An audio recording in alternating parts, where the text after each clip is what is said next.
me, Sarah. Happy New Year for starters. We've had a great start to 2013. We had a great Christmas, a very happy New Year. The girls are doing great, and the twins even start school soon, so they're kind of buzzing around the house about that. So yeah, we're off to a great year. The biggest thing going on this year is our plans to foster to adopt, and I'm very excited about that. That's the reason for the blog right now. My intent is to vlog my way through the entire process for 3 different reasons. The first reason is that right now I'm going crazy on the internet, looking up any videos or website that will give me any kind of information about what it is that I have in store for me, as far as tips and tricks for the home study and what the process will be like, and other people's stories and stuff like that. So I figure if I can help at least one person, then I've done my job. Reason number 2 is that I feel like everyone goes through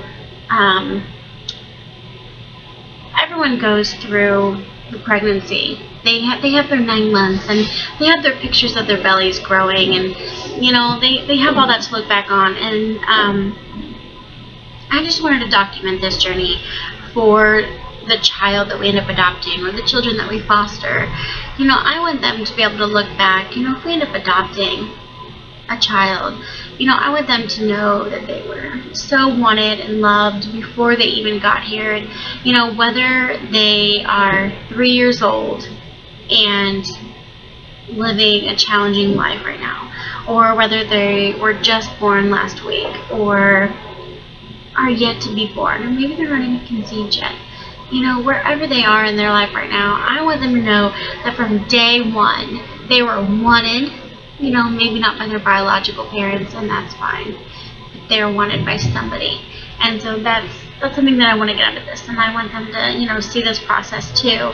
And then reason number 3 is because I want to be able to look back, and I want to remember how I felt throughout the process, the good and the bad. Right now I'm pretty excited, but I know that it's going to be such a struggle, the waiting game, and when we are fostering and a child has to be taken away, especially one that's been with us for a long time. I'll be the first to admit that I know it's going to be so hard, and I'm sure I will cry many tears over it. Right now, I'm just excited to get this ball rolling and get it going. And speaking of that, orientation is days away.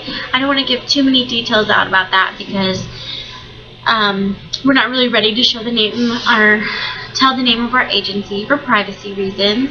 I just kind of feel like for the sake of us, our kids, and any future children, I wanted to wait until orientation was over to share that. But it is an adorable little agency.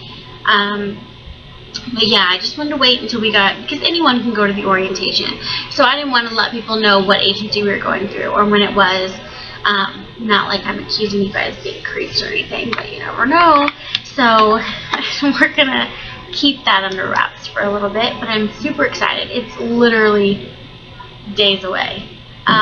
So I'm pretty anxious about that. Not so much the orientation, but what it means to go orientation.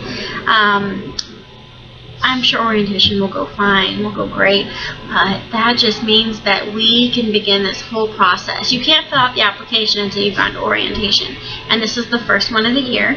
So this is it. This is what's going to get it started. So I'm really excited about that. The process from then on, we go to orientation, then we fill out our application, and after the application is processed, then we will begin our home study, which will include FBI background checks, child endangerment clearances, sexual predator clearances. Let's see, they'll do the actual home visit. They'll come and make sure that we have all of our outlets covered and everything, and baby gates up, which we do. I'm sure there's something that we're missing, but they'll do that, and then after that, I know we have to do some sort of testing, psychological and stuff like that, make sure that we're ready to go. And then after that, they'll review everything, and then we'll be on the open list. That's what it means whenever you are on the list waiting for a child. And then from there, we will be open to foster. We would prefer to keep it one child. You know, I'm not trying to be super mom here or anything. I would just want one child at a time. We have touched on the topic of twins. I'm not quite sure that,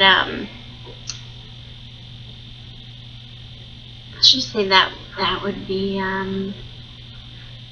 it would be challenging.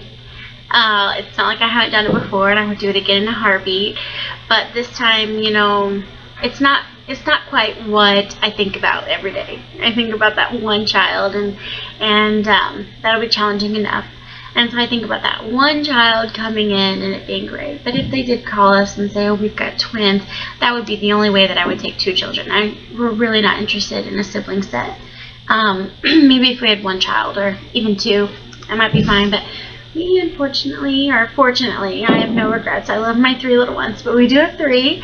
So I just, 1 for right now. So that's the topic of that. The Moneyball question that everyone keeps asking me is boy or girl, boy or girl. So right now, being completely honest, in a perfect world, the ideal situation would be that we would adopt an infant boy. But I can't, I'm not sure that if they called me and said, we have this little girl who needs a home, I'm not sure I'd be able to turn them down. So right now I think we would be open to either gender, but I don't think we plan on adopting unless it's a boy. So, and you know, and I'm sorry if that makes me a bad person, so no judging please, but I would love to help out either gender. But as far as adding to our family permanently, I think that we would only do that if it was a boy. And nothing is set in stone, but that's how I feel. So please, no negative comments. That it is what it is. I'll make no apologies for that. Let's see, another thing. I'm not sure if I talked about this yet, but Johnny being in the military. Johnny, I call him Jonathan on my blog. I've called him Johnny since I met him, so same person, my husband. With him being in the military, it does not affect it. We just have to show his orders to show that we're going to be here for at least 2 years, and we are, so that's fine. Moving. Are we going to move? We live in military housing, so because my husband has 4 dependents, myself and the 3 girls, we have a 4-bedroom home. So a lot of people have been asking me, are you going to move? Are you going to move into a 5-bedroom? No. I have no intention on moving everything in my house into a new home. Whether it's in the same neighborhood or not, I do not want to make that move. So no, we don't want to move. And lucky for us, we have the twins share room. So we actually have an open bedroom right now. It was a playroom when we first moved here. We turned it into a school room there for a while with the girls to school. But now that they have made the decision to go to public school, it just has a bed and a crib in it. So we are ready. We are more than ready, and we don't need to move. I got a van for Christmas. Again, I do not know if I talked about that yet. Probably because this is the 4th vlog that I've had to make. My little ones keep being loud upstairs, and so I keep getting sidetracked or have to turn around and talk to them. So I'll make it short in case I've already talked about it. We did get a van. It's an 08, and it's nice, and I'm excited. And I never thought that I'd be so excited to get a van. So we'll leave it at that. Let's see. I don't really know what else to say as of right now. I'm nervous. I have a lot of questions. I really wish that I already had the checklist in my hand. I am a person who likes control. I like to be 2 steps ahead at all times, and this whole not knowing thing is driving me crazy. You could ask my husband. I think it's driving him crazy too, that I don't know. So I'm ready to get that checklist in my hand and start checking things off. I even went online and found a generic checklist of what they'd be looking for. So I've gotten all of our birth certificates, marriage licenses, or license, first and only marriage. I've gotten our who we have our auto insurance through, what we pay a month, our health insurance, life insurance, renter's insurance, who it's all through, how much we pay a month.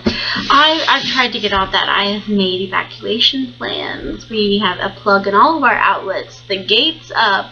Oh gosh, I have done just about everything that I think I can. So some people might think that's crazy, but I'm just super ready to get this started. I do plan on doing my vlog now, in the very beginning, and then I want to do another one in a couple of days right after the orientation, just to let everyone know kind of what we found out and what the next step is, and hopefully we should have our application by then, so I can kind of let people know what exactly is on that and what you can prepare yourself for. And then from there will be the FBI clearance. We have to get our fingerprints done, and a bunch of other clearances and everything like that. And we have to get a physical, and basically get cleared. I don't think it's anything too intense. The doctor just has to sign off and say whether we're capable of fostering a child or not capable. So I think we're good there.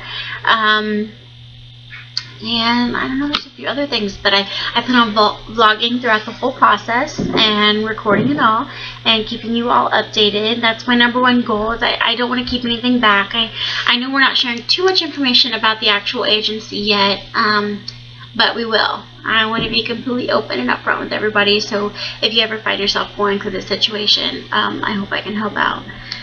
So that's it for now. Yeah, please keep us in your thoughts and prayers, because I think we're going to need it.